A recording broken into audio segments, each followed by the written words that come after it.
租车广播里播放着乘客被害的新闻，司机突然古怪地看了我一眼。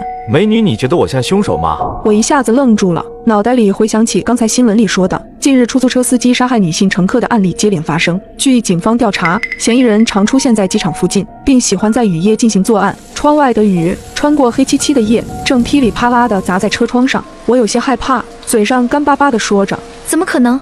您如果是凶手，就不会这样问我了。”心里却警惕起来。现在车上只有我一名乘客，如果他是凶手，那我的处境岂不是变得很危险？你别紧张。司机哈哈笑了起来。我是看你太紧绷了，就想缓和一下气氛，可不是新闻里说的那个变态。我配合着讪讪地笑了笑。窗外愈来愈烈的雨势好像要把一切吞噬，包括我坐的这辆出租。我心里莫名不安，如果他在这个地方对我下手，可能我喊破喉咙也没有用。等回过神时，车子已经开出了快1公里，突然发现司机没开计价器，在我提醒他后，他才手忙脚乱地摸索了半天打开。总之业务看起来极其不熟练，本就敏感的我觉得有些不对劲。一个靠开出租挣钱的人，怎么会不知道打表呢？司机顿了顿，有些欲盖弥彰的解释：“我第一次开出租，还不咋熟练，姑娘你可别介意。”不知是不是心理原因，我感觉他在紧张，像是生怕我误会似的。我心里警惕，但还是客气地回了句：“没事。”咚咚咚，后备箱里突然传来沉闷的撞击声，把我吓了一跳。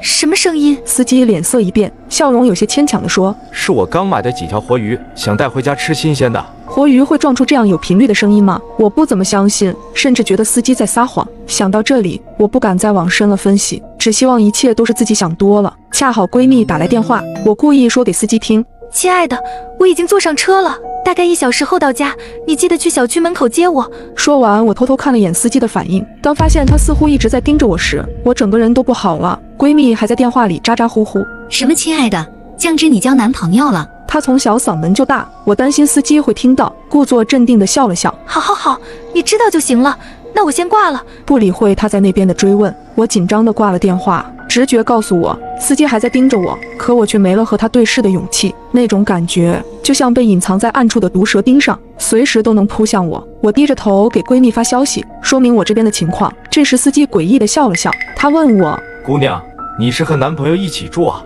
我后背一僵，点了点头：“是啊，他警校毕业的，我们一起住的话，家里人也放心。”什么男朋友，什么警校毕业，都是我编的。我故意这样说，是为了警告司机，哪怕他真的是坏人，碍于我男朋友的身份，应该也不敢轻易伤害我。原本我以为自己这样说完，会从司机脸上看到可疑的表情，谁知他竟然感慨起来：“我也有个女儿，马上就要高考了，不过那丫头从小叛逆，也不好好读书，非要上什么艺术学校。”